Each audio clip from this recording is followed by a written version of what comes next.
ಅನ್ನೋದು ನಂಬಿಕೆ ಇಲ್ಲ ನನಗೆ. ಚಾಮರಾಜನಗರಕ್ಕೆ ಬಂದರೆ ಅಧಿಕಾರ ಕಳ್ಕೊತೀವಿ ಅನ್ನೋದರಲ್ಲಿ ನಂಬಿಕೆ ಇಲ್ಲ. ನಾನು ಮೂಢನಂಬಿಕೆಗಳಲ್ಲಿ ನಂಬಿಕೆ ಇಟ್ಕೊಂಡಿದ್ದೀನಿ. ಅದರಿಂದ ಚಾಮರಾಜನಗರಕ್ಕೆ ಅನೇಕ ಸಾರಿ ಬಂದಿದ್ದೀನಿ. ಮಾದೇಶ್ವರನ ಬೆಟ್ಟಕ್ಕೆ ಹೋಗಿದ್ದೀನಿ, ಗುಡ್ಲಿಪೇಟೆಗೂ ಬಂದಿದ್ದೀನಿ. ಚುನಾವಣೆ ಬಂದಿರಲಿಲ್ವಾ? ಹೌದು. ಮತ್ತೆ ಇಲ್ಲಿ ಬಂದಾಗಲೆಲ್ಲ ಅಧಿಕಾರ ಗಟ್ಟಿಯಾಗುತ್ತೆ ಅಂತ ಹೇಳಿದ್ರಿ, ಕುರ್ಚಿ ಗಟ್ಟಿಯಾಗುತ್ತೆ ಅಂತ ಹೇಳ್ತಾ ಇದ್ರಿ. ಅಂದರೆ ಸುಮ್ಮನೆ ತಮಾಷೆಗೆ ಹೇಳಿದೆ ಅಷ್ಟೇ, ಬಟ್ ನಾಟ್ ಸೀರಿಯಸ್ ಅಬೌಟ್. ಅದ್ರ ಬಗ್ಗೆ ಸೀರಿಯಸ್ ಆಗಬೇಡಿ, ಸುಮ್ಮನೆ ತಮಾಷೆಗೆ ಹೇಳಿ. ನನಗೆ ಪ್ರಾಸಂಗಿಕವಾಗಿ ಹೇಳಿದ್ದದು. ಅಧಿಕಾರ ಹೋಗ್ತದೆ ಅಂತಾರೆ, ನನ್ನ ಅಧಿಕಾರ ಗಟ್ಟಿನೇ ಆಗ್ತಾ ಇದೆ ಅಂತ ಹೇಳಿದೆ. ಶಾಸಕ ಹ್ಯಾರಿಸ್ ಅವ್ರ ಮನೆ ಮೇಲೆ ಇಡಿ ರೈಡ್ ಆಗಿದೆ ಸರ್. ನಲ್ಪಾಡ್ ಅವ್ರ ಮನೆ ಮೇಲೆ ಇಡಿ ರೈಡ್ ಆಗಿದೆ. ಕೇಂದ್ರ ಸರ್ಕಾರದವರು ಯಾವಾಗಲೂ ಕಾಂಗ್ರೆಸ್ನವ್ರನ್ನೇ ಗುರಿ ಇಟ್ಕೊಂಡು ಮಾಡ್ತಾರೆ. ಬಿ ಜೆ ಪಿಯವರು ಮೇಲೆ ಮಾಡ್ತಾರ, ಮನೆ ಮೇಲೆ ರೈಡ್ ಮಾಡ್ತಾರ. ಸರ್, ತಮ್ಮ ಗ್ಯಾರಂಟಿ ಯೋಜನೆಗಳನ್ನ ಎಲ್ಲ ಪಕ್ಷಗಳು ಮತ್ತು ಎಲ್ಲ ರಾಜ್ಯಗಳು ಕಾಪಿ ಮಾಡ್ತಾ ಇದ್ದಾರೆ. ತಮ್ಮ ಈಗ ಯಾರು ವಿರೋಧ ಮಾಡಿದ್ರು ಅವ್ರಿಗೆ ಈಗಾದ್ರೂ ಗೊತ್ತಾಯ್ತಲ್ಲ, ಗ್ಯಾರಂಟಿ ಯೋಜನೆಗಳು ಬಡವ್ರಿಗೋಸ್ಕರ ಇರ್ತಕ್ಕಂಥ ಕಾರ್ಯಕ್ರಮಗಳು ಅಂತ ಗೊತ್ತಾಯ್ತಲ್ಲ. ಸರ್, ಸಿಎಂ ತಮ್ಮ ಕ್ಷೇತ್ರದ ಸತ್ತವ್ರಿಗೆ ಮಾತ್ರ ಪರಿಹಾರ ಕೊಡ್ತಿದ್ದಾರೆ, ಬೇರೆ ಕ್ಷೇತ್ರಗಳಲ್ಲಿ ಸತ್ತವ್ರಿಗೆ ಪರಿಹಾರ ಕೊಡ್ತಿಲ್ಲ ಅಂತ JDS ಶಾಸಕ ಪತ್ರ ಬರ್ತಿದ್ದಾರೆ ಸರ್ ನಿಮಗೆ. ಯಾರು? ಶರಣ್ಗೌಡ ಕಂದಕೂರ್. ಶರಣ್ಗೌಡ ಕಂದಕೂರ್, ಗುರುಮಠ್. ಎಲ್ರಿಗೂ ಕೊಡ್ತೀವಿ ಸರ್. 6 ಜನ ಸತ್ತಲ್ಲ ಸರ್, ಮೊನ್ನೆ 6 ಜನ ಸತ್ತಲ್ಲ ಸರ್, ಅವರಿಗೆ ಪರಿಹಾರ ಕೊಟ್ಟಿದ್ದಾರೆ 5 ಲಕ್ಷ. ನಮ್ಮ ಕ್ಷೇತ್ರದ 4 ಜನ ಸತ್ತಿದ್ರು, ಅವ್ರಿಗೆ ಪರಿಹಾರ ಇನ್ನೂ ಕೊಟ್ಟಿಲ್ಲ ಅಂತ. ಅವ್ರು ಕೇಳಿದ್ರೆ ಕೊಡ್ತೀನಿ, ಕೇಳಿಲ್ಲ ಅವರು,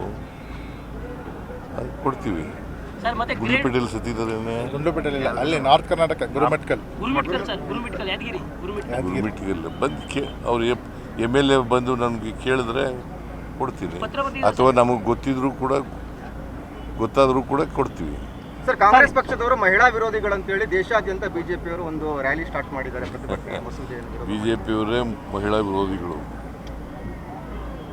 ಮಹಿಳಾ ಮೀಸಲಾತಿಗೆ ಯಾವಾಗ ಶುರುವಾದ್ದು ಮಹಿಳಾ ಮೀಸಲಾತಿ? 73, 74 ಅಮೆಂಡ್ಮೆಂಟ್ ಮಾಡಿದವ್ರು ಯಾರು? ಅದನ್ನು ವಿರೋಧ ಮಾಡಿದವ್ರು ಯಾರು?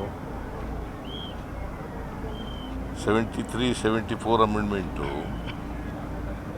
ಮಹಿಳಾ ಮೀಸಲಾತಿಯನ್ನು ಲೋಕಲ್ ಗೌರ್ಮೆಂಟ್ಸ್ಗಳಲ್ಲಿ ಕೊಡಬೇಕು ಅಂತ ಮಾಡಿದವರು ಕಾಂಗ್ರೆಸ್ನವರು. ಅದನ್ನು ರಾಜ್ಯಸಭೆಯಲ್ಲಿ ಕೆಡುವುದವ್ರು ಯಾರು? ಯಾರು ರೀ, ಗೊತ್ತಾ ನಿಮಗೆ? ಮತ್ತು ಇದನ್ನು ಮಾಡಿದವ್ರು ಯಾರು? 73rd, 74th ಅಮೆಂಡ್ಮೆಂಟ್ ಮಾಡಿದವ್ರು ಯಾರು? ರಾಜೀವ್ ಗಾಂಧಿಯವರು ಯಾವ ಪಾರ್ಟಿಯವರು? ಮತ್ತು ಅದನ್ನು ವಿರೋಧ ಮಾಡಿದವರು NDA ವಿರೋಧ ಮಾಡಿತ್ತು. NDA ಅಂದರೆ ಯಾರು? BJP. ಮತ್ತು ಅವರು ಈಗ ರಾಜಕೀಯ ಮಾಡಲಿಕ್ಕೋಸ್ಕರವಾಗಿ ಡಿಲಿಮಿಟೇಷನ್ನು ಸೇರಿಸಿ ತಂದಿದ್ದಾರೆ.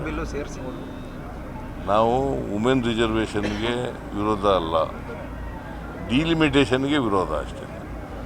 ಡಿಲಿಮಿಟೇಷನ್ ಕೋರ್ಟ್ಗೆ ಹೋಗಿತ್ತಲ್ಲ ಸರ್, ಕೋರ್ಟಲ್ಲಿ ಈ ಬಾರಿ ಗ್ರೇಡ್ ಬೇರೆ ಮಾರ್ಕ್ಸ್ ಕೊಡಿ ಅಂತ ಕೊಡಿ ಅಂತ. ಈ ವರ್ಷ ಮಾರ್ಕ್ಸ್ ಕೊಡಿ, ಮುಂದಿನ ವರ್ಷ ನೀವು ತೀರ್ಮಾನ ಮಾಡಿ ಅಂತ ಹೇಳಿದರು.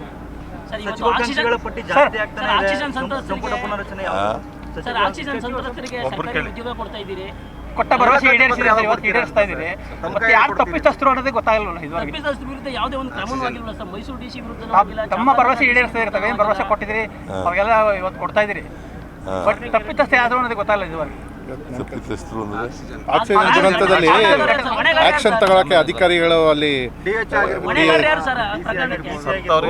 ಹೇಳ್ತೀನಿ, ಅಧಿಕಾರಿಗಳ ಜೊತೆ ಅಲ್ಪಸಂಖ್ಯಾತರಿಗೆ ಹೈಕಮಾಂಡಿಗೆ ಪತ್ರ ಬರೆದಿದ್ದಾರೆ ಸರ್. ಹಾಗಾಗಿ ಅದ್ರ ಬಗ್ಗೆ ಏನು ರಿಯಾಕ್ಷನ್ ಸರ್? ಏನಂತ? ಅದೇ ಅಲ್ಪಸಂಖ್ಯಾತ ಕಡೆಗಣಿಸ್ತಾ ಇದ್ದಾರೆ ಅಂತ, ಟಿಕೆಟ್ ದಾವಣಗೆರೆ ದಕ್ಷಿಣ ವಿಧಾನಸಭೆ ನಿಮ್ಮ ತಪ್ಪನ್ನು ತಿದ್ದುಕೊಳ್ಳಿ ಅಂದ್ಬಿಟ್ಟು ಏನೋ ಮುಖಂಡಗಳಿಗೆ ಪತ್ರ ಬರೆದಿದ್ದಾರೆ ಅಂತ ಸರ್. ಹೈಕಮಾಂಡು ತೀರ್ಮಾನ ತಗೊಳ್ಳುವಾಗ ಅಲ್ಪಸಂಖ್ಯಾತ ಲೀಡರ್ಗಳಿದ್ದರು, ಅವ್ರ ಎದುರುಗಡೆನೇ ತೀರ್ಮಾನ ಆಯಿತು, ಅವರು ಒಪ್ಕೊಂಡ್ರು. ಆಮೇಲೆ ಯಾಕೆ ಕೆಲವರು ವಿರೋಧ ಮಾಡಿದ್ರು? ಅದಕ್ಕೆ ಸರ್ ಎರಡು ಕ್ಷೇತ್ರದಲ್ಲೂ ಗೆಲ್ತೀರಾ ಸರ್? ಕಾಂಗ್ರೆಸ್ ಗೆಲ್ಲುತ್ತಾ ಸರ್?